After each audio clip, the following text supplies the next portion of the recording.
Welcome to my exam दोस्तों, आप सभी लोगों का स्वागत है आपका अपना YouTube channel my exam point में। दोस्तों यूपी ट्रिपल का हमारा जो प्रैक्टिस सेट की क्लासेस चल रहा था, तो इसी में जो है दोस्तों आज का हमारा प्रैक्टिस सेट क्लास नंबर 8 होगा। इससे पहले हमारा 7 प्रैक्टिस सेट सॉल्व हो चुका है। इसका जो लिंक दोस्तों आपके डिस्क्रिप्शन में मिल जाएंगे, तो देख जरूर लीजिएगा। डिस्क्रिप्शन में आपके देख रखा है, पूरा प्ले लिस्ट बना हुआ है आपके प्रैक्टिस सेट के, क्योंकि आपके अभी जितना दिन रह गया आप लोगों को डेली प्रैक्टिस सेट जरूर लगाना चाहिए। और प्रैक्टिस सेट की क्लासेस जो है आप लोगों को डेली प्रोवाइड की जा रही है। तो क्लास स्टार्ट करने से पहले अपने सारे दोस्तों को जो है क्लास का लिंक शेयर कर दीजिए। ठीक है, क्लास स्टार्ट करने से पहले लिंक शेयर कर दीजिए दोस्तों को। और एक बार दोस्तों क्लास जो है पूरा जरूर देख लीजिएगा। ठीक है, ये नहीं कि आधा क्लास छोड़ के फिर स्किप करके निकल गए, फिर उसका चैनल देख लिए, इसका चैनल देख लिए। ऐसे नहीं चलता है स्टडी। स्टडी अगर करना है दोस्तों, कभी क्लास कोई अगर आपने ओपन किया तो उस क्लास को पूर्ण लेना चाहिए, कंप्लीट देखना चाहिए, तभी आपको कुछ समझ में आता है। ठीक है, कि नहीं कि हाँ सजेशन में कोई कॉमेडी वीडियो आ गया चलो उसको देख लिए, पहले कोई हमारे शॉर्ट वीडियो आ गया उसको देख लिए, कुछ अच्छे हमको लगता हाँ इसका जो थंबनेल बहुत अच्छा है तो इसका देख लेते हैं। ऐसा नहीं, जो क्लास आप देख रहे हो उस क्लास को पहले कंप्लीट करिए, कुछ सीखिए। ठीक है, तो चलिए क्लास स्टार्ट करते हैं। आज का जो हमारा पहला क्वेश्चन है गणित से संबंधित आपके क्लास का 51 नंबर क्वेश्चन है। इससे पहले जो प्रीवियस क्वेश्चन कंप्लीट हो चुका है। तो क्या है, 11 और 2/3 डिवाइड 9 और 3/8 मल्टीपल 5 और 3/5 का मान है। ठीक है, आपके पास ऑप्शन है 1/3, सेकंड 2/9, फिर 35/2 और इनमें से कोई नहीं। तो सबसे पहले हम इस होल नंबर को जो सही के रूप है इसको हम फ्रैक्शन में चेंज कर लेते हैं। ठीक है, 11 3 33 और 2 35 बटे कितना हो जाएगा 3। डिवाइड में इधर कर लेंगे 8 9 72 72 और 3 75। ठीक है, 75/8 हो जाएंगे। फिर यहाँ मल्टीप्लाई में आपके 5 5 25 3 28 28/5 हो जाएगा। अब दोस्तों एक पॉइंट आपको बताया कि अगर भाग को गुना में बदलना है तो हम क्या करते हैं, रेसिप्रोकल यानी कि उस नंबर को चेंज कर देते हैं, अंश को हर और हर को अंश में चेंज कर देते हैं। ठीक है, 8 ऊपर चला जाएगा और 75 नीचे होगा, मल्टीप्लाई में 28/5 हो जाएगी। अब देखिए कोई नंबर अगर कट रहे हैं तो काट दीजिए। 5 1 5 5 7 35। और कोई नंबर है इसमें जो डिविजिबल है? ये बिल्कुल नहीं है। अब देखिए आप ऊपर आपके हो गया 7 मल्टीपल 8 मल्टीपल 28, नीचे आप हो गया 75 को 3 से मल्टीप्लाई करेंगे 3 25 225 आ जाएगी। अब देखिए यहाँ पर आप मल्टीप्लाई ना करके एक बार ऑप्शन ऑब्जर्व कर लीजिए। हाँ 1/3 है 2/9 तो होगा नहीं, पॉसिबल ही नहीं है, ये भी पॉसिबल नहीं है। या 35 ये भी पॉसिबल नहीं है। ठीक है, मल्टीप्लाई करने पर आपका जो नंबर आएगा काफी ज्यादा बड़ा नंबर है, तो इसमें से कोई भी ऑप्शन नहीं देख रहा है, तो आपका ऑप्शन होगा इनमें से कोई नहीं। ठीक है, आगे सॉल्व मत करिए, यही आपका आंसर होगा। चलिए फिर नेक्स्ट क्वेश्चन देखते हैं। नेक्स्ट दोस्तों आपके पास क्वेश्चन है 52 नंबर। यदि 3√3 इंटू 3:3 डिवाइड में raise to -3/2 equal to 3 a+2। ठीक है, क्या दोस्तों a+2 आपको वैल्यू फाइंड करना है a का। तो दोस्तों एक चीज है, इसको सभी जो फॉर्म है इसके नीचे बेस देख लीजिए 3 है, सबके बेस जो है 3 है, तो इसको सिंगल टर्म में चेंज कर लीजिए। यहाँ हो जाएगा 3 मल्टीपल रूट को क्या लिखेंगे 3 के पावर 1/2 मल्टीप्लाई 3 के पावर 3 है, और डिवाइड में आपकी है 3 के पावर -3/2 इक्वल टू आपके 3:a+2। ठीक है ना। अब जो है दोस्तों आपको पता है मल्टीप्लाई में पावर ऐड होता है और डिवाइड में पावर माइनस होता है। तो ऊपर जो आप देख लो 1 प्लस का आपके हो जाएगा 1/2 प्लस के आपके हो जाएंगे 3, नीचे आपके है -3/2। ये जैसे हम डिवाइड वाला पावर ऐड करेंगे तो माइनस का हो जाएगा, और ऑलरेडी -3/2 है, इक्वल टू 3 के पावर a+2। अब जब आपका बेस दोनों सेम हो गया, जब बेस दोनों सेम है तो इसका मतलब हम बेस को छोड़ सकते हैं। अब आप नंबर लिख लीजिए 1 + 1/2 प्लस का 3, या आपके माइनस माइनस प्लस हो जाएगा, प्लस का आपके 3/2 इक्वल टू a+2 रहेगा ना। अब इनका एल्सियम लीजिए, क्या आ जाएगा एल्सियम आपके 2 हो जाएगा, 1 2 2 1 जा 2 प्लस का 1 आपके हो जाएगा 3 2 6 हो गया, प्लस का 3 हो जाएगा इक्वल टू आपके a+2 कितना हो जाएगा 2 1 3 3 6 9 12 12/2 इक्वल टू a+2। काटेंगे आपके कितना हो जाएगा 6 इक्वल टू a+2, ये इधर ले जाएंगे तो इनके 4 इक्वल टू ये हो जाएगा। क्या आंसर क्या हो जाएगा 4 इक्वल टू ये। ए का वैल्यू दोस्तों आपका आ गया 4, इनके ऑप्शन नंबर ये जो है आपका करेक्ट आंसर है। क्लियर है, कैलकुलेटेड था पूरा क्वेश्चन और कुछ नहीं है। चलिए नेक्स्ट क्वेश्चन देखते हैं। नेक्स्ट क्वेश्चन आपका 53 नंबर। 10 वर्ष पूर्व पिता की आयु पुत्र की आयु से 3 गुनी थी, अब से 10 वर्ष पश्चात पिता की आयु पुत्र की आयु से दुगनी हो जाएगी, तो उनकी वर्तमान आयु क्या है? आपके पास ऑप्शन है 60 40 का, 70 30 का, 80 20 का और 50 25 का। देखिए इस क्वेश्चन को आप स्टेटमेंट बना के अगर सॉल्व करेंगे ना दोस्तों, जैसे इक्वेशन बनेगा, देखिए समीकरण बना के सॉल्व करेंगे तो काफी लेट होगा। एक चीज है, इसके ऑप्शन लेके अगर सॉल्व करोगे ना तो जल्दी हो जाएंगे। देखिए ट्रिकी मेथड भी बोल सकते हो इसको, जैसे हम ऑप्शन लेके सॉल्व करना चाहते हैं। जैसे मैं इस ऑप्शन को अगर करेक्ट मानता हूँ तो जो पहला स्टेटमेंट है ना, इस स्टेटमेंट को ध्यान दीजिए। पहला स्टेटमेंट क्या है दोस्तों, पहला स्टेटमेंट 10 वर्ष पूर्व पिता की आयु पुत्र की आयु से 3 गुनी थी, और ये जो ऑप्शन है ये सभी वर्तमान आयु देके रखा है। अगर पिता का वर्तमान आयु 60 है और पुत्र का 40 है, यही तो आंसर है पहला वाला। तो 10 वर्ष पूर्व यानी कि 10 इसमें से माइनस करेंगे अब, और पुत्र की आयु में से भी 10 माइनस करेंगे तो आपका यहाँ हो गया 50, यहाँ हो गया आपके 30। क्या ये 3 गुना है? बिल्कुल नहीं है, इनकी पहला आंसर जो आपके गलत है। दूसरा देख लीजिए, बी नंबर का है क्या 70 और 30 का है, तो एक तरफ 70 है, दूसरी तरफ क्या 30 है। अब 10 बार स्पूर्स इसी स्टेटमेंट में चलेंगे। पहला स्टेटमेंट 10 बार स्पूर्स यानी कि 70 में से हम 10 घटाएंगे, इधर पुत्र की आयु यानी कि 30 में से हम 10 घटाएंगे तो इसका हो गया 60, इसका हो गया 20। क्या ये 3 गुना है? बिल्कुल 3 गुना है, यानी कि पहला स्टेटमेंट तो सही है सेकंड ऑप्शन के लिए। अब दूसरा स्टेटमेंट कह रहा है कि 10 वर्ष पश्चात, क्या 10 वर्ष पश्चात जो है पिता का आयु पुत्र की आयु की दुगनी होगी। अब 10 वर्ष 50, 70 और 30 तो है, 50 जब कहेंगे आगे के लिए इनके 10 इसमें जोड़ देंगे, है ना, आगे के लिए पूछा ना, तो 30 में 10 ऐड कर देंगे। ये कितना होगा 80, ये कितना होगा 40, इसका दुगना है कि नहीं है? बिल्कुल दुगना है। तो मतलब ये आपके 3 गुना हो गए, ये आपके 2 गुना। आपके पहला स्टेटमेंट में ये 3 गुना की था, दूसरा स्टेटमेंट अगर 10 वर्ष 50 की बात करते वो दुगना होता है। तो यानी कि आपका ऑप्शन जो है बी नंबर पूरा पूरा सेटिस्फाई कर रहा है जो कि स्टेटमेंट देके रखा है। ठीक है, बाकी सी और डी के ऑप्शन में जाओ मत। देखिए सी में आप 10 वर्ष पूर्व करेंगे तो आपके 70 होगा, या पूर्व करेंगे 10 होगा, 10 का 3 गुना 70 हो ही नहीं सकता। यहाँ आपका 10 वर्ष पूर्व करेंगे 40, यहाँ 10 वर्ष पूर्व करेंगे आपका 15, 15 का आपके 3 गुना करेंगे तो ये भी हो नहीं सकता कि आपका ऑप्शन जो बी नंबर करेक्ट आंसर है। तो दोस्तों आपके सामने इस टाइप की जब भी आयु से संबंधित क्वेश्चन हो तो ऑप्शन लेके सेटिस्फाई करिए, यही मेथड सबसे अच्छा है। चलिए नेक्स्ट क्वेश्चन देखते हैं। फिर नेक्स्ट आपका क्वेश्चन नंबर 54 नंबर क्या कह रहे हैं, 14 छात्राओं और उनकी एक शिक्षिका की औसत आयु जो है 15 वर्ष है। तो यानी कि 15 लोग की तो हो गया भाई, 14 स्टूडेंट है और प्लस उनके टीचर हो गया, यानी कि 15 लोग। 15 लोगों का औसत कितना देख रखा है? औसत 15 है, तो कुल कितना हो जाए? कुल आयु अगर देखा जाए आयु वर्ष में जो है सभी के टोटल करते हैं अगर, तो 15 गुना 15 आपके हो जाए कितना? 225 हो गया। अब कह रहा है कि यदि शिक्षिका की आयु को हटा दी जाए तो औसत में 1 की कमी आ जाती है, तो शिक्षिका की आयु ज्ञात करना है। अब आपको जो है स्टूडेंट की संख्या लेके चलना, खाली 14, ठीक है। तो 14 का औसत दोस्तों 1 कम हो जाता है, यानी कि 15 उनका औसत था, अब 14 हो गया, ठीक है ना। तो कुल कितना हो जाएगा आयु वर्षों में? कुल आयु वर्षों में 14 गुना 14 करेंगे आपके कितना हो जाएगा? 196। तो 196 हो गया। तो टीचर की आयु में इसी में इंक्लूड है ना, पहले वाले स्टेटमेंट इंक्लूड है। तो 225 में से आपके 196 घटाओगे, 225 में से 196 घटेगा आपका दोस्तों 25 और 4 29 वर्ष हो जाएगा, ठीक है ना। 29 वर्ष आपका आयु होगा शिक्षिका की। आपका ऑप्शन नंबर डी जो ये करेक्ट आंसर है। क्लियर है? चलिए नेक्स्ट क्वेश्चन देखते फिर। नेक्स्ट आपका क्वेश्चन नंबर 55, किसी परीक्षा में 70% जो है परीक्षार्थी अंग्रेजी में तथा 80% परीक्षार्थी जो है गणित में उत्तीर्ण हुए तथा 10% जो है बच्चे जो है दोनों विषयों में अनुत्तीर्ण फेल हो गए, ठीक है ना। यदि दोनों विषय में कुल 144 विद्यार्थी जो है परीक्षार्थी उत्तीर्ण हुए तो परीक्षार्थी की कुल संख्या निकालना आपको। तो इसमें जो ऑप्शन देख रखा है 125, 200, 240 और 375 देख रखा है। दोस्तों आपके पास जो डाटा है किसमें? पास आउट वाली। पास कितने हुए? 144, उत्तीर्ण होने 144 उत्तीर्ण बच्चे हुए, है ना, दोनों विषय में। तो इसी डाटा से क्वेश्चन को सॉल्व करने की कोशिश करिए। सबसे पहले अंग्रेजी में कितना है? अंग्रेजी में पास कितना हो गया? पास या उत्तीर्ण बोल सकते हैं। उत्तीर्ण कितना हो गया दोस्तों? 70%, है ना। तो अनुत्तीर्ण कितना होगा दोस्तों? अनुत्तीर्ण कितना होगा भाई? 100 में से 70 बच्चे 70% पास हो गया तो 30% फेल भी तो हुई है, 30% फेल हो गया। तो वैसे ही आप दूसरा जो है किसके गणित के लिए देखेंगे, गणित के लिए 80% बच्चे पास है, ठीक है। गणित के लिए उत्तीर्ण कितना होगा? 80%। और अनुत्तीर्ण कितना हो जाएगा? फिर अनुत्तीर्ण कितना हो जाएगा भाई? 100 में से अगर मैंने 80 घटा दिया तो केवल 20% बच्चे जो अनुत्तीर्ण हुए, ठीक है। तो दोनों विषय में पास होने वाले कितना? दोनों विषय में उत्तीर्ण स्टूडेंट की पास होने वाले बच्चे कितना है? 10% फेल हो गए। 100 में से 10% तो फेल हो गए, क्योंकि दोनों विषय में अनुत्तीर्ण कितना है? 10%। और यहाँ पर अनुत्तीर्ण दोस्तों सिंगल विषय में 20 और 30 है, ठीक है ना। तो आपके 20 और 30 इनके 30% प्लस 20%, ये तो दोनों अलग अलग सेपरेट विषय में फेल हुआ। और जो दोनों विषय में फेल होने बच्चे कितने हैं? 10 है, ठीक है। तो आपका यहाँ पर कितना हो जाएगा? 100 माइनस आपके कितना? 50 में से आप 10 गए 40, ठीक है। तो आपका जो 60% बच्चे जो है दोनों विषय में पास हो रहे हैं, ठीक है।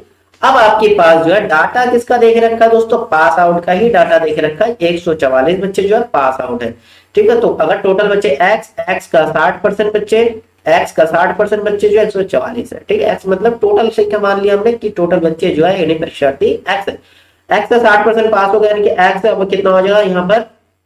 60/100 क्या होगा? 144, ठीक है। 0 से 0 काट सकते हैं। अब x इक्वल टू 144 गुना में आपके 10 और नीचे होगा 6 से काटेंगे 6 दूनी 12, फिर आपके 6 24, ठीक है। तो x इक्वल टू 240, ठीक है। टोटल परीक्षार्थी कितने थे दोस्तों? 240 बच्चे जो है परीक्षा में बैठे थे, 240 बच्चे। ऑप्शन नंबर सी जो है ये आपका करेक्ट आंसर है, ठीक है। क्लियर है? तो चलिए नेक्स्ट क्वेश्चन में। चलिए नेक्स्ट क्वेश्चन देखते हैं। नेक्स्ट आपका ग्राफ से संबंधित क्वेश्चन है। नीचे दिए गए आलेख का सावधानी से अध्ययन कीजिए और उस पर आधारित प्रश्न के उत्तर दीजिए। तो पहला आपके जो क्वेश्चन देख रखा है यहाँ, वर्ष 1990 में कितने कोयला उत्पादन हुआ था? 30 lakh ton, 50 lakh ton, 40 lakh ton. देखिए यहाँ पर जो डाटा है, जो वर्टिकली है, ये जो है कोयला उत्पादन लाख टन में देख रखा है, और इधर जो है वर्ष देख रखा है, किस वर्ष कितना उत्पादन किया गया। तो आपसे पूछा है दोस्तों, कब के लिए पूछा? 1990 का पूछा, 1990 का पूछा है। 90 का डाटा क्या दोस्तों? ये है, ठीक है। इसमें डाटा देख लो, ये कहां पर आ रहा है दोस्तों? इसको अगर सीधा लेके जाओ, देखो आपको पता चल जाएगा कहां पर है। आपका लगभग कितना है? 50, और आपका लगभग कितना? 40 और 60 के बीच में, यानी कि 50 लाख टन होगा। कितना? 50 लाख टन, 50 लाख टन हो रहा है।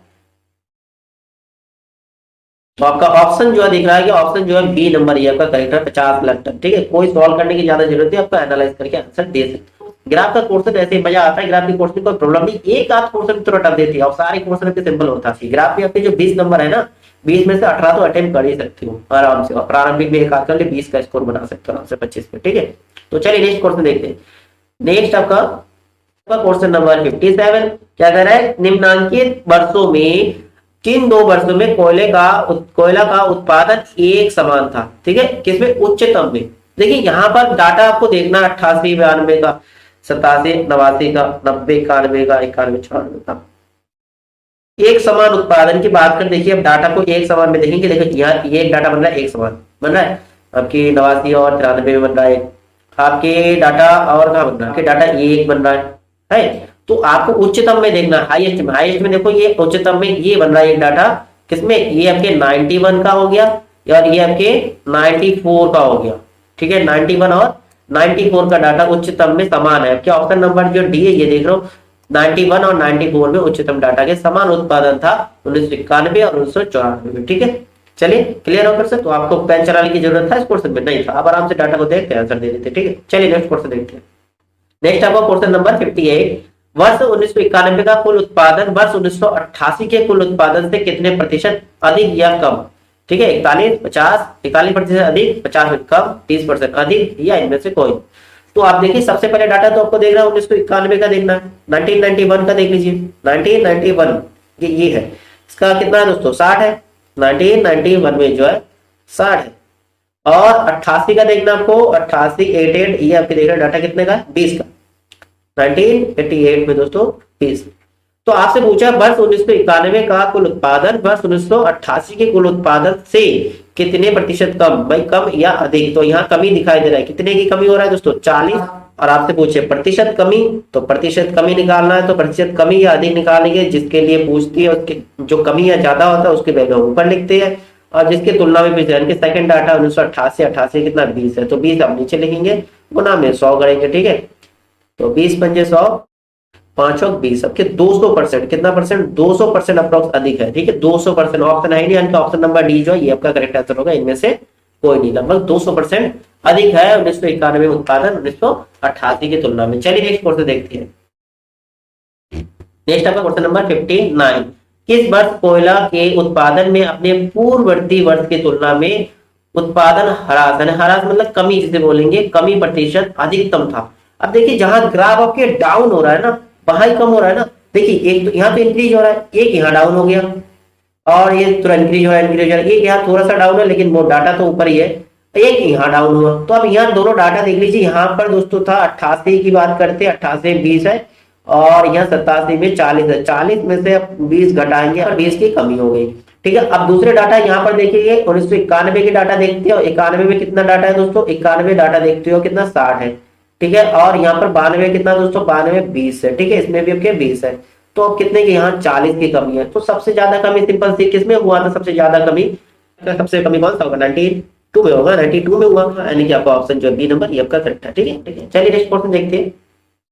नेक्स्ट आपका क्वेश्चन नंबर 60, वर्ष 1986 से वर्ष 1994 तक का अधिकतम एवं न्यूनतम कोयला उत्पादन का अंतर लाख टन में था। 40, 50, 70 या फिर 60। तो 1986 से लेकर आपको 94 तक का देखना है कि पूरी डाटा देखना है। सबसे न्यूनतम डाटा कौन सा है दोस्तों? 86 में देखिए सबसे न्यूनतम, देखिए कितना है, 10 है ना। 1986 में न्यूनतम की बात करते हैं, न्यूनतम कितना है दोस्तों? तो 10 है, 10 लाख टन हो गया। और सबसे मैक्सिमम देखो यहाँ पर एक तो 91 में 60 है और एक 94, दोनों में 60 है, यही आपके हाईएस्ट है 60 दोनों में ना। तो अधिकतम की बात करते हैं, अधिकतम चाहे आप 91 लिखो चाहे 94, अधिकतम में आपके कितना है? अधिकतम जो है 60 है। तो यहाँ अंतर कितने का हो गया? अंतर आपके 50 हो गया, 50 लाख टन का अंतर हो गया। ठीक है, 50 लाख टन आपका आंसर जो होगा ऑप्शन नंबर भी 50 लाख टन। ठीक है, बहुत सिंपल क्वेश्चन था, ज्यादा टफ नहीं था। चलिए नेक्स्ट क्वेश्चन देखते हैं। नेक्स्ट आपका पाई चार्ट से संबंधित निर्देश दिए गए 61 से 65 नीचे दिया गया पाई चार्ट एक परिवार द्वारा विभिन्न मदों में दिए गए एक महीने के खर्च को दर्शाता है। ठीक है, एक महीने के खर्च को दर्शाता है, उसका अध्ययन करके प्रश्नों के उत्तर दीजिए। पहला आपका क्वेश्चन है 61 नंबर, क्या कह रहा है कि किन तीन मदों के खर्चे में केंद्रीय बिंदु पर 108 कितना 108 डिग्री का कोण बन जाता है। आपके पास ऑप्शन दिख रखा है ईंधन, कपड़े, अन्य, ईंधन, शिक्षा, अन्य, कपड़े, किराया एवं अन्य, शिक्षा, किराया एवं अन्य। तो हम सॉल्व करके देखते हैं दोस्तों। देखिए पाई जो है, पाई चार्ट वाले की बात करते हैं, इसमें जो है टोटल जो है और एंगल की चेंज करना, एंगल हमारा 360 डिग्री होता है। कितना दोस्तों? 360 डिग्री है। अगर यानी कि आपका 100% बराबर आपके 360 डिग्री हुआ तो 1% की वैल्यू क्या होगा? 1% बराबर कितना होगा? 360/100, ये होगा ना 1% की डिग्री। अब हम देखते सिंगल एक एक का डाटा लेके देखते। पहला वाला क्या है आपके ईंधन, कपड़े और अन्य। तो ईंधन में हम देखेंगे ईंधन कितना है दोस्तों? 9%, कपड़ा आपके 11, 9 और 11 कितना हो गया दोस्तों? 20, और अन्य में 6, आपके 20 से 26 हो गया। तो आप देखिए 1% का आपके 360/100 डिग्री है, तो 26% का कितना होगा? 26% तो 26 गुना कर देंगे आपका 360/100। अब देखिए यहाँ पर आप काटेंगे तो मुश्किल से आ सकता है 108 डिग्री। नेक्स्ट डाटा लेके देख लो, यहाँ पर आएगी नहीं। नेक्स्ट डाटा आपका बी नंबर देख लीजिए, ईंधन, शिक्षा और अन्य। तो ईंधन में सबसे पहले कितना है यहाँ पर? 9%, और शिक्षा में कितना है? शिक्षा में आपके है 15%, 9 और 15 कितना हो गया? 24। अन्य में कितना है? 6%, 24 और 6 आपके हो गए 30%। तो 30% की वैल्यू निकालना, 30% क्या होगा? 30 गुना 360/100। सिंपल सी, जैसे हमने 26 के लिए कहा तो वैसे यहाँ पर 30 के लिए भी होगा। तो आप कैलकुलेशन कर लीजिए, यहाँ पर 0 से 0 काट दीजिए, 0 पे 0 काट दीजिए, 36 के 108, ये हो गया ना 108 डिग्री। इनका आपका बी नंबर ऑप्शन ही आ गया। आगे आपको सी और डी को देखने की जरूरत नहीं, क्योंकि आपका आंसर आगे क्यों देखोगे। ऑप्शन नंबर बी जो है आपका करेक्ट आंसर होगा। ठीक है, 108 डिग्री। क्लियर है ना क्वेश्चन?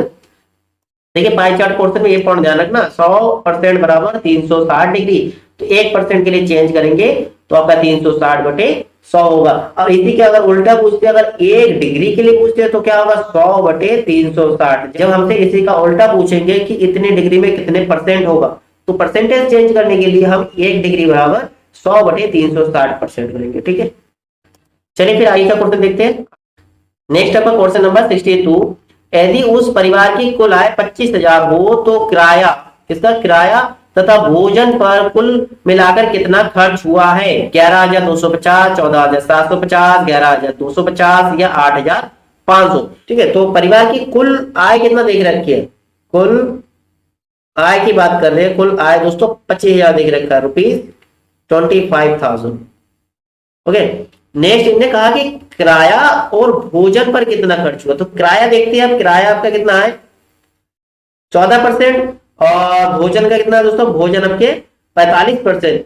तो 14 + 45 अब जोड़ लीजिए 9, इधर होगा 4 1 5, यानी 59% हो रहा है। ठीक है, तो आप किराया प्लस भोजन, किराया प्लस भोजन का खर्च निकालना चाह रहे हैं, तो इसके लिए आपको 59% निकालना पड़ेगा। 25,000 का 59% निकालेंगे, 59% यानी कि आपके हो जाएगा 25,000, और यहाँ होगा 59 अपॉन में क्या होगा? 100। 2 जीरो से 2 जीरो काट दीजिए, आप 25 से गुना कर दीजिए, 25 नवा कितना होगा आपके? 225, यानी कि 5, 22 आपके कैरी हो जाएंगे। 25 25 125, 125 और 22 हो जाएंगे कितना? 147। ठीक है, और 1 जीरो, यानी कि 14,750 रुपए आपके आ रहा है। ठीक है, 14,750 आपका आंसर होगा। ऑप्शन देख लीजिए कौन सा है। ऑप्शन जो बी नंबर ये आपका करेक्ट है, 14,750 आपके किराया और भोजन में खर्च होगा अगर 25,000 परिवार की इनकम हो तो। क्लियर है? चलिए नेक्स्ट क्वेश्चन देखते हैं फिर। नेक्स्ट आपका क्वेश्चन नंबर 63, शिक्षा तथा भोजन पर किए गए खर्च का अनुपात कितना है? देखिए इस टाइप की क्वेश्चन होता है तो डायरेक्ट आपके जो परसेंटेज देख रखा उसी का रेशियो निकाल लीजिए, अनुपात निकाल लीजिए। सबसे पहले आप शिक्षा का देख लेंगे, शिक्षा का 15%, ठीक है। रेशियो निकालना है किसके साथ, भोजन का, भोजन का है 45, 15 क्यों 15 15 थी 45, 1:3, ठीक है। ऑप्शन आपका कौन सा हो रहा है, ऑप्शन आपका फर्स्ट सही है, 1:3 जो आपका आंसर होगा, ठीक है। चलिए नेक्स्ट क्वेश्चन देखते फिर। नेक्स्ट आपका 64 नंबर क्वेश्चन, किराए पर किया गया खर्च ईंधन के खर्च का कितने प्रतिशत है, ठीक है। किराए पर किया गया खर्च, देखिए किराए पर आपके कितना 14, किराए पे कितना है दोस्तों 14, और जो है ईंधन पर खर्च कितना है, ईंधन पर 9 है, ईंधन पर आपके 9 है। तो कह रहे हैं किराए पर किया गया खर्च जो है ईंधन के खर्च का, ईंधन के खर्च का तुलना किया गया, कमी या अधिक नहीं पूछा, अगर कमी और अधिक पूछते तो माइनस करते, बट यहाँ कंडीशन खर्च का कितने प्रतिशत है, तो किराए का आपका परसेंटेज निकालना है किसके तुलना में, ईंधन के तुलना में, ठीक, प्रतिशत निकालना है। तो प्रतिशत किसका दोस्तों, किराए के लिए बात कर रहे हैं, ठीक है, किराए के लिए निकालना है। किराए का जो प्रतिशत कंपेयर करेंगे ईंधन के साथ, किराए का 14 है, किसके, ईंधन का 9 है, परसेंटेज निकालना है, 100 से गुना कर दो, 14 एकम 14, 1400 हो गया, यहाँ पर 9 से भाग देंगे, 9 एकम 9 आपके हो गया, बचा कितना आपके 5, 50 हो गया, 9 पंचे 45, आपके बचे कितना आपके 5, फिर आपके 9 पंचे 45, पॉइंट आएंगे, जीरो बनाया, फिर से आपके 50 हो गया, 9 पंचे 45, 9 पंचे 45, यानी कि आपके 155 कितना आ रहा है दोस्तों, 155% के अप्रॉक्स आ रहा है। देखिए ऐसा ऑप्शन है, 135 है, 156 है, 167 है, 157, देखिए आपसे लगभग आ रहा है, तो लगभग आपके 156%, ठीक है। ये जो है 155.5 जो है, ठीक है, क्योंकि 155.5 वाला और आधा तो ज्यादा हो गया ना, तो ये जो है अप्रॉक्स रेशियो देखा जाए तो किसके 156% के है, ठीक है, 156% हो जाएगा आपका। ऑप्शन नंबर बी जो है यही करेक्ट आंसर होगा, क्योंकि ऑप्शन आपके 155 का नहीं दिया, तो अप्रॉक्स 156 हो जाएगा। चलिए नेक्स्ट क्वेश्चन देखते हैं। नेक्स्ट आपका क्वेश्चन 65 नंबर, शिक्षा पर किया गया खर्च भोजन के खर्च का कितना प्रतिशत है। देखिए यहाँ भी भोजन के खर्च का, यहाँ भी क्या पूछा है, तो शिक्षा पर कितना है दोस्तों, शिक्षा पर है 15, शिक्षा पर है दोस्तों हमारा 15 हो गया, ठीक है। नेक्स्ट आपका भोजन, भोजन का 45, ठीक है, भोजन का 45 है, तो भोजन के तुलना में पूछा है शिक्षा के लिए, शिक्षा के लिए प्रतिशत निकालना है किसके तुलना में, भोजन के तुलना में प्रतिशत, तो शिक्षा का है 15, भोजन का 45, और गुना में आप करेंगे 100, 15 का 15, 15 3 45, यानी कि एक, यानी कि आपके 100/3 हो जाएगा, 3 से काटेंगे 33 सही, 1/3% होगा, 33 से 1/3% होगा। आपका ऑप्शन नंबर बी जो है ये आपका करेक्ट आंसर है, ठीक है, क्लियर। चलिए नेक्स्ट क्वेश्चन देखते हैं। नेक्स्ट आपका किससे, तालिका से संबंधित क्वेश्चन आपके क्या कह रहा है कि निर्देश देके रखा है 66 से 70 तक दिए गए प्रश्नों का उत्तर देने के लिए निम्नलिखित सारणी का अध्ययन कीजिए।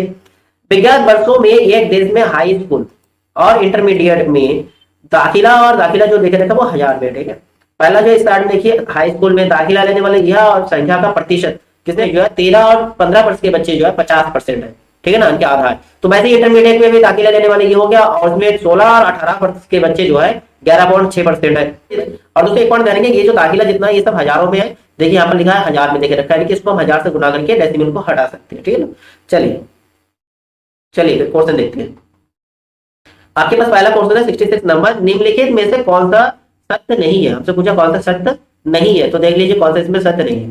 पहला है दिए गए वर्षों में इंटरमीडिएट के दाखिला में क्रमशः उत्तरोत्तर कमी आई, क्रमशः आगे जितना बढ़ेंगे उतना कमी आई। देखिए इंटरमीडिएट, ये इंटरमीडिएट है, ठीक है। अब दाखिले में कमी आया, देखो पहले 134, 130, 130, 126, 119, 102, बिल्कुल ये पॉइंट तो सही है, बिल्कुल धीरे धीरे कम हुआ, ये पॉइंट तो सही है। सेकंड कह रहा है प्रत्येक वर्ष, सेकंड कह रहा है प्रत्येक वर्ष में 16 और 18 वर्ष के बालों की कुल संख्या 13 और 15 वर्ष वालों की कुल संख्या से अधिक है। देखिए इस वाले डाटा का और इस वाले डाटा का आपको कंपेयर करना है, 16 और 18 का, 13-15 का। 13-15 वाले हर बार क्या ज्यादा है, देखिए यहाँ 50 है, यहाँ 11 है, यहाँ 51 है, ठीक है। हालांकि यहाँ पर आपको जो 13 और 15 की डाटा ज्यादा दिख रहा है, जबकि 16 और 18 की कम दिख रहा है, कि ये पॉइंट तो बिल्कुल रॉन्ग है। अब सी नंबर देख लीजिए, सॉल्व करना चाहता हूँ सॉल्व करके भी देख सकते हो, कोई दिक्कत नहीं है, ठीक है, एनालाइज करके सॉल्व करना बेटर है। नेक्स्ट आपके दिए गए वर्षों में 16 और 18 वर्ष वालों की कुल संख्या में क्रमशः उत्तरोत्तर कमी हो। देखिए 16 और 18, भाई इसमें कमी आया तो 11, 10, 10, 9, 8, 7 तो कमी आया, ये भी पॉइंट आपके सही है। नेक्स्ट है बी नंबर, उच्च शिक्षा में 16-18 वर्ष वालों के दाखिले के प्रतिशत में क्रमशः और उत्तरोत्तर कमी हुई है। देखिए ये वही पॉइंट है, देखिए ये धीरे धीरे कमी हुई है ना, पॉइंट सही बिल्कुल कमी आई है। तो आपका ऑप्शन जो है जो सत्य नहीं है, बी वाला होगा आपका आंसर, जो सत्य नहीं है, ठीक है। चाहो तो आप सॉल्व करके देख लीजिए, अगर टाइम है तो आप सॉल्व करके देख सकते हो, ठीक है, लेकिन पेपर के टाइम आप इस तरह से एनालाइज करके आंसर देने की कोशिश करिएगा, टाइम खराब मत करिए, ठीक है। चलिए नेक्स्ट क्वेश्चन देखते हैं। नेक्स्ट आपका क्वेश्चन नंबर 67, वर्ष 2003 में इंटरमीडिएट में दाखिला हाई स्कूल के दाखिले का लगभग कितने प्रतिशत है।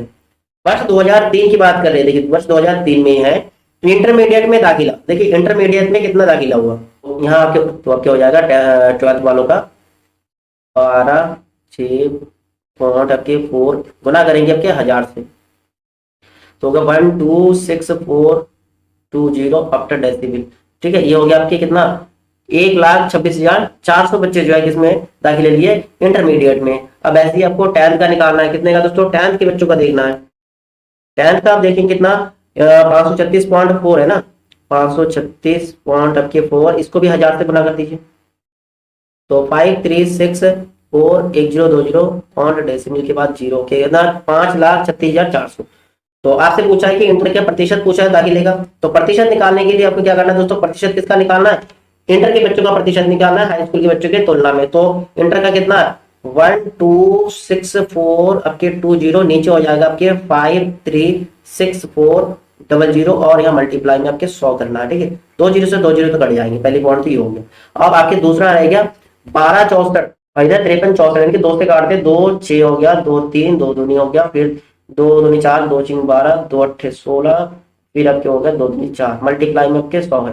ठीक है, काटना पड़ेगा। आप देखिए यहाँ पर अगर अप्रोक्स वैल्यू लेते हैं हम, यहाँ पर अगर अप्रोक्स यहाँ 600 लेते हैं अगर हम, और इधर 26 82 है, 26 82 यानी कि 26 तो आपके 6 से कटेंगे नहीं, 24 के अप्रोक्स लेते हैं और मल्टीप्लाई में अगर 100 करते हैं, 2 जीरो से 2 जीरो 6 4 4 से काटोगे अप्रोक्स 25% के अप्रोक्स बनेगा दोस्तों। ठीक है, 25 के आसपास में बनेगा। तो देखिए आपसे लगभग ही पूछा है, तो 25 आपका आंसर, ऑप्शन नंबर बी आपका करेक्ट आंसर, क्योंकि इस क्वेश्चन में दोस्तों डाटा ऐसे देख रखा है, आपको इस तरह से जो निकटतम वैल्यू लेना पड़ेगा। ठीक है, तो क्लियर हो गया। चलिए फिर नेक्स्ट क्वेश्चन देखते हैं। नेक्स्ट आपका क्वेश्चन नंबर 68, वर्ष 2000 एवं 2005 के बीच 16 से 18 वर्ष के दाखिला लेने वाले के बीच का अंतर, वर्ष 2000 और आपको देखना है 2005, इसमें जो है दाखिला लेने में किसमें 16 और 18, 16 और 18 का देखना है आपको। वर्ष 2000 की बात करते सबसे पहले, वर्ष 2000 में बच्चों की संख्या कितना हो गया 134.4, इसको अगर 1000 से गुना करेंगे आप तो हो जाएगा 134120। ठीक है, ये हो गया 1,34,000 आपके 2000 में बच्चों की संख्या। और 2005 की बात करते हैं, 2005 में हो गया 102, देखिए ये 102.8, इसको गुना करेंगे आप 1000 से 1000 से तो कितना होगा 102800, यानी कि 1,28,000। ठीक है, 1,28,000 बच्चे हैं। अब आपसे पूछा 16 से 18 वर्ष, कितना 16 से 18 वर्ष के बच्चे। अब देखिए यहाँ पर जो पहले 2000 में 16 से 18 वर्ष के बच्चे कितना 11.6%, तो आपको इसका परसेंटेज निकालना है। परसेंटेज कितना 1,34,100 का आपको निकालना है 11.6%। आप अप्रोक्स 11%, 11.6% आप 11 लिख लीजिए, कोई दिक्कत नहीं। अप्रोक्स बोलिए नीचे होगा 100% निकालने के लिए यही तो करते हैं, 0 से 0 काट दीजिए, फिर आपको हो जाएगा 11 कम 11, 11 44 और 45, 11 33 और 37, और 11 कम 11 और 14 हो जाएंगे। ठीक है, वैसे ही आप नेक्स्ट अब 2005 का भी प्रतिशत निकाल लीजिए, कितना 1,28,000 का कितना परसेंट निकालना है 7.5। ठीक है, 7% निकाल लीजिए, और बटे में 100, 2 से 2 से कट गया, 7 8 56 का 6, 7 दूनी 14, 14 और 5 19, 7 कम 7, मतलब 7,196, यहाँ 14,751। अगर अंतर करेंगे तो 14 में से 7,000 का माइनस करेंगे तो अंतर में आपके अप्रोक्स 7,000 का अंतर होगा, अप्रोक्स 7,000 के आसपास का अंतर होगा। देखिए 7,000 के आसपास का आंसर जो है एक ही है, ऑप्शन नंबर सी। ठीक है, क्यों सॉल्व करना जबकि ऑप्शन में इतने ज्यादा डिफरेंट इनके वैरी मिलता है। ठीक है, तो आराम से क्वेश्चन का आंसर दे सकते हो इस तरह से अप्रोक्स लेके। ठीक है ना, चलिए नेक्स्ट क्वेश्चन देखते हैं। ठीक है, क्लियर हो गया। चलिए नेक्स्ट क्वेश्चन देखते हैं।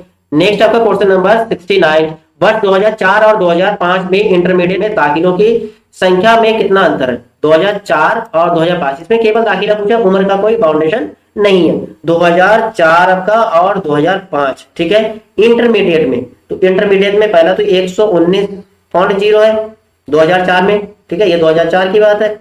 और 2005 में 102.8 है, ये 2005 की। माइनस कर दीजिए आप, 1000 से गुना क्या करना है, यहाँ पे 2 हो जाएगा, 8 - 2 आपके 8 - 2 6 हो गया 1। 16.2 अगर 1000 से इसको गुना करोगे, 16.2 को अगर 1000 से हम गुना करते हैं तो क्या 16200 हो जाएगा, यानी 16,200 का आंसर होगा। तो यहाँ पर दोस्तों एक जीरो का खेल है। देखिए यहाँ पर आपके सी नंबर और डी नंबर लगभग सिमिलर दिख रहा है देखने में, लेकिन इसमें एक जीरो ज्यादा है भाई, 1,62,000 है। आपका आंसर है 16,200। आपका ऑप्शन जो डी नंबर होगा, ना कि सी होगा। ठीक है, इस तरह से भी आपको ऑप्शन मिलता है, क्योंकि कभी बार लोग जब बहुत ज्यादा एक्साइटेड हो जाते हैं, क्योंकि उनके पास टाइम भी कम हो जाता है, टाइम कम बचते हैं, तो फटाफट टिक लगा के देते हैं। ठीक है, तो आप इस चीज का ध्यान रखिएगा, ऑप्शन को अच्छे ढंग से देख लीजिएगा। चलिए नेक्स्ट क्वेश्चन देखते हैं। नेक्स्ट आपका क्वेश्चन नंबर 70, वर्ष 2000 की तुलना में वर्ष 2001 में हाई स्कूल शिक्षा में और अधिक दाखिले लगभग कितने थे? ठीक है, वर्ष 2000 की तुलना में 2001 में हाई स्कूल की शिक्षा में और अधिक दाखिले लगभग कितने थे? तो आपको 2001 की तुलना में पूछा है ना, तो 2001 का डाटा देखते हैं। हाई स्कूल में दाखिला क्या है? 2001 में दाखिला है 487.3। इसको अगर आप 1000 से गुना करेंगे तो आपका क्या होगा कि 1000 में है ना, तो 487320 होगा। ठीक है, एक जीरो तो आपके डेसिमल के लिए हो जाएगा। यहाँ पर आपके फिर 2000 की तुलना में, तो 2000 का देख लीजिए 465 है ना, 2000 में जो है कितना 465.9, इसको भी आप 1000 से गुना करेंगे तो आपका क्या होगा 46590, माइनस कर दीजिए आपका आंसर आ जाएगा कितना अधिक है। जीरो का जीरो, 13 माइनस 9 इक्वल टू 4, यहाँ 6 माइनस 5 इक्वल टू 1 और 8 माइनस 6 इक्वल टू 2, यानी कि आपका हो रहा है 21,400 आंसर हो रहा है। कितना हो रहा है? 21,400। लेकिन दोस्तों आपसे पूछा है लगभग कितने हैं। देखिए यहाँ 120 है, 1200 है, 20,000 है और 15,000, तो आपके अप्रोक्स 20,000 आंसर होगा ना, क्योंकि आपका 21,400 आपसे लगभग पूछा है, तो लगभग 20,000 के हो गया। ठीक है, तो ठीक है दोस्तों, आज की क्लास हम यहीं तक रखते हैं। दोस्तों आप लोगों को क्लास कैसा लगा आप कमेंट करके जरूर बताइए और अपने दोस्तों को शेयर जरूर करिए। ठीक है, तो फिर नेक्स्ट क्लास में फिर से मिलते हैं आपके साथ एक प्रैक्टिस सेट के साथ। तब तक के लिए दोस्तों जय हिंद एंड थैंक यू दोस्तों।